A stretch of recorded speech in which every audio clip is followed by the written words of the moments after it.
بسم الله الرحمن الرحيم السلام عليكم ورحمة الله وبركاته مeel kastoo aad joogtaan ba Allah awoodda la dhamaanteen waxaynu ka wada baryaynaa inuu naga wada badbaadiyo cudurka samreynka ee coronavirus iyo cudurro kaleba waa maalinimo axada 6 bisha December 2020 cudurka coronavirus waa uu jiraa iyadoo dhinaca kalena talaaladii meelaha qaar la sheegay in laga bilaabay taasoo yidi diila wacan dad badan niyadda u dhisaysa maadaama muddo dheer oo sanad iyo dheeraad waliba meelo badan oo adduunyada kamid ah culays xoog leh uu ku hayo cudurkan mar haddii qalabka warbaahinta dunidu ay mar walba soo gudbinayeen intaasaa dhimatay intaasuu ku dhacay intaasaa ka caafimaaday arrimo lamida waxaynu habada ku bilaabaynaa waddanka Russia waxa uu kamid yahay dalalkii horey u sheegay in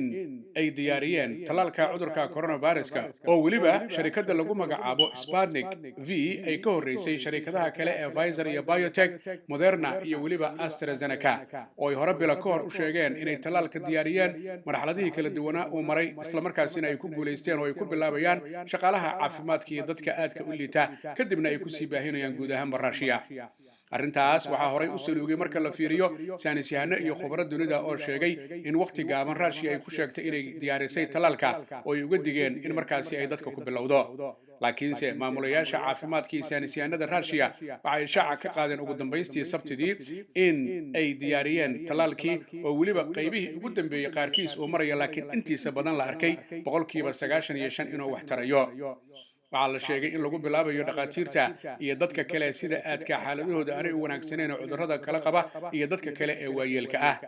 arrintan iyada ayaa waxaa soo dhaweeyay guud ahaanba bulshada Russia oo iyagu markii laga dhaadhiciyay talaalka iyo qaabkiisa iyo marxaladaha la marayo ay sheegeen in intii cudurka coronavirus-ka maalin walba dhibaatadiisa dhagahooda ay ku dhici lahayd ay ka door bidayaan talaalkan Sputnik V inay markaasi ay soo dhaweeyaan oo ay qaataan meelaha sida aadka ugu daraa ee cudurka coronavirus-ku saameynta ay ku yeeshay dalka Russia waa magaalada madaxda Moscow oo ay degan yihiin dad ka badan 13 milyan oo la sheegay in cudurku uu saameyn xoog leh ku yeeshay dad badan ay uga dhinteen dad badan oo markaasi ka soo ritay doqa magaalada Moscow lagu magacaabo Sergey Sobyanin ayaa waxa uu sheegay inay diyaar u yihiin inay dadka talaalaan magaalada iyo guud ahaanba dalka inuu ka qayb qaato si looga hortago balaayada iyo dhibaatada cudurka coronavirus-ka warbixintii u dambeysay waxa ay sheegtay Sabtidii shalay oo kaliya in magaalada Moscow laga arkay dadka cudurka uu soo ritay inay magaalada kaliya ahayd 7993 ruux waxaa haddaba loo maleeyaa in haddii talaalka la bilaabo oo markaasi lagu bilaabo dadka Russiaanka ah inay noqon doonto fursad ay helaan markii ugu horreysay oo ay noqon doonto sharikadii markii horena ka dhawaajisay talaalka inay diyaarisay markana u muuqata dadkeeda inay ku bilowday talaalka oo Russia markaasi jawaabo badan laga sugi karayo bal inuu wax taro iyo in kale Russia waxay ka mid tahay wadamada saameynta cudurku uu ku yeeshay dadkeedu ay aad u badan yihiin laakiin dadka ka dhintay aanay u dhigmin marka la fiiriyo dadka badan 2,431,100 iyo waliba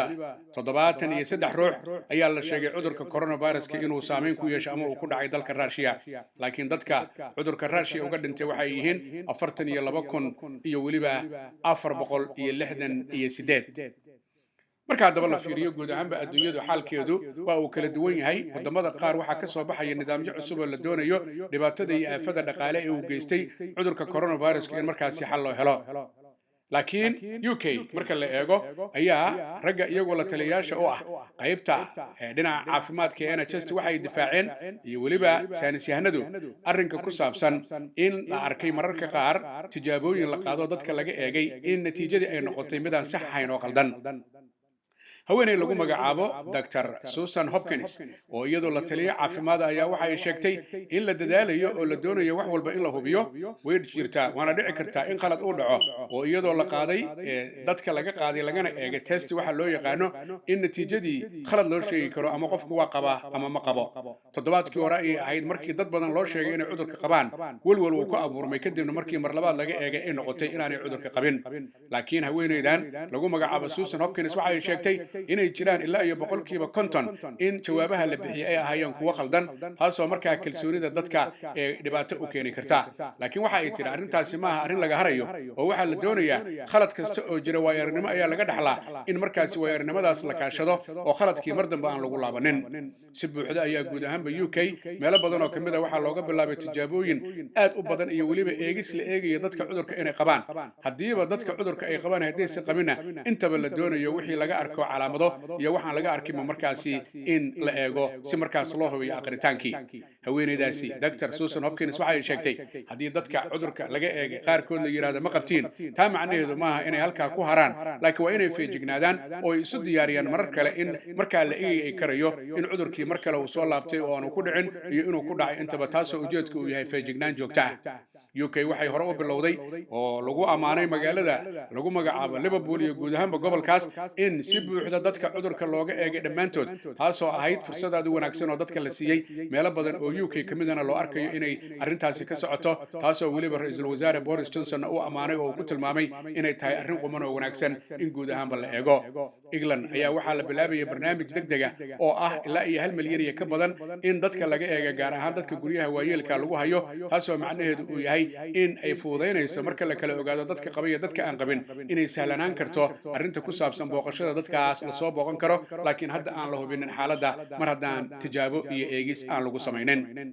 UK guud ahaanba 24 saac ugu dambeeyay cudurka waxaa laga arkay dad gaaraya 15539 ruux dadka dhintay sabtidii shalay waxa ay gaarayaan 397 ruux guud ahaanba dhimashada UK-na maalinka cudurku bilowday ilaa maalinka maanta waxa ay gaaraysaa 61014 ruux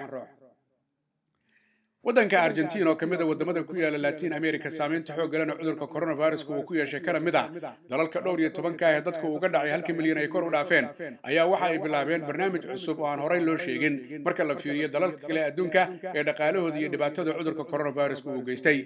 senatarada waddankaasi Argentina ayaa fadhiistay oo ka dooday kadibna cod u qaaday ay ku meel mariyeen 42 iyo 26 ka soo horjeesatay taasoo macnaheedu uu yahay dadka milyaneerada ama lacagta haystay jeebkooda buuran yahay in canshuur dheeraad lagu soo rogo si markaas lacagtaas iyaga laga qaado loogu qabto arrimo badan oo cudurka coronavirus-ka saameyntiisu ay keentay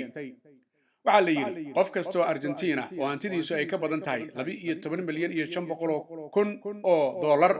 in markaasi canshuurtan cusub ay saameyn ku yeelan doonto dadkaas ayaa marka la tira koobay waxay noqdeen 12 kun oo ruux lacag fara badan ayaa ka imanaysa sida ay sheegayaan maamulayaasha waddanka Argentina waxay qorsheynayaan haddii lacagta la rabo oo gaaraysa 300 oo bilyan oo pesos oo lacagta dalka laga isticmaalo inay noqon doonto mid wax tari doonta waxaa warbixin haddaba laga bixiyay lacagtaasi markay soo xarooto waxyaabaha lagu qabanayo 20% dhinaca qaybinta daawooyinka Argentina ayaa wax looga qabanaya lacagtaas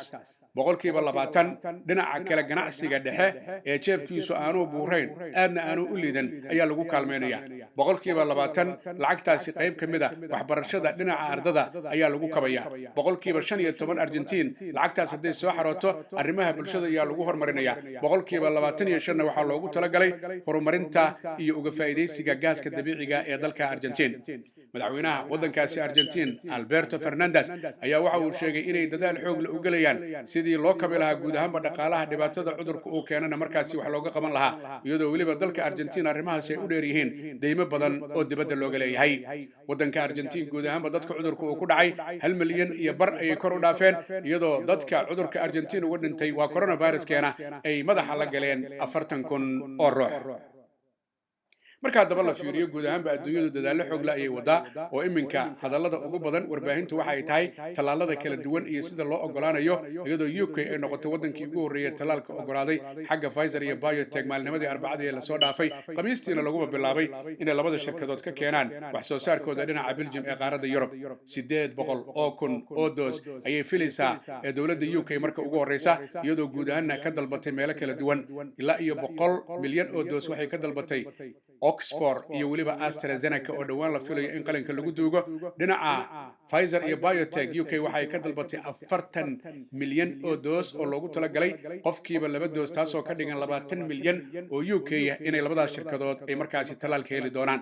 dhinaca Moderna oo iyada lafteedana ay UK ka dalbatay ilaa iyo 7 milyan oo doos ayay ka filaysaa guud ahaan reer UK-na waxaa la filayaa talaalka inay wada helaan sida caalamku u rajeynayo talaalka inuu u helo waddanka Mareykanka ayaa xaaladiisu aanay qumanayn oo dad badan ay dhinteen dad badanina uu soo ritay iyadoo waliba maalmihii ugu dambeeyay November ilaa December maalmihii ugu dambeeyay aad iyo aad ay u badnaayeen dadka cudurka uu soo ritay ee Mareykanka ilaa 200 oo kun laga hadlayo iyo dhimashada oo markaa ilaa 2 kun kor u dhaaftay waxaa la rajeynayaa inay dadku yeelaan hadalka uu soo jeediyay madaxweynaha la doortay Joe Biden oo ah wuxuu yiri igu caawin oo gacan igu siiya 100 maalmood oo xafiiskayga ugu horeysay inaad sankii afka xirataan oo markaas aad noqotaan kuwa talaalkana markay helaan labadaas arrimood ay noqdaan kuwa yareeya dhibaatada ba'an ee maanta ka taagan guud ahaanba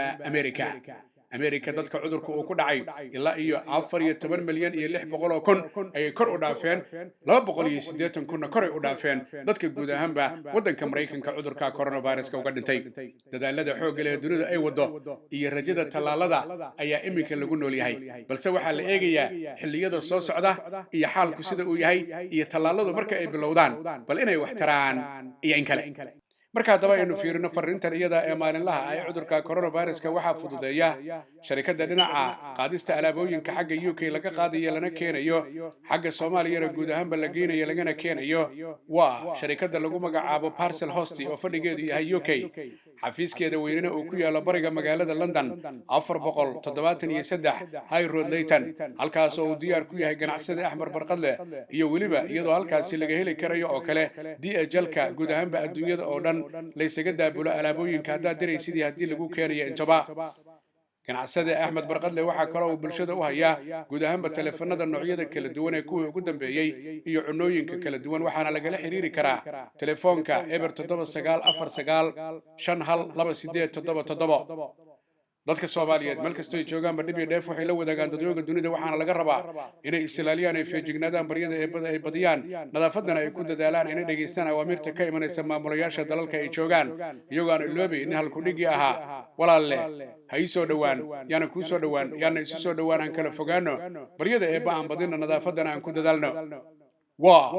maxamed axmed xaaji cagmadhiga iyo bahda telefishinka caalamiga Universal ugu qaabilsan arrimaha ka wacyigelinta bulshada cudurka coronavirus oo idin leh annagoo kariimkeena kaashanayna kaalinteena aan ka qaadano ka hortagga coronavirus ma sha Allah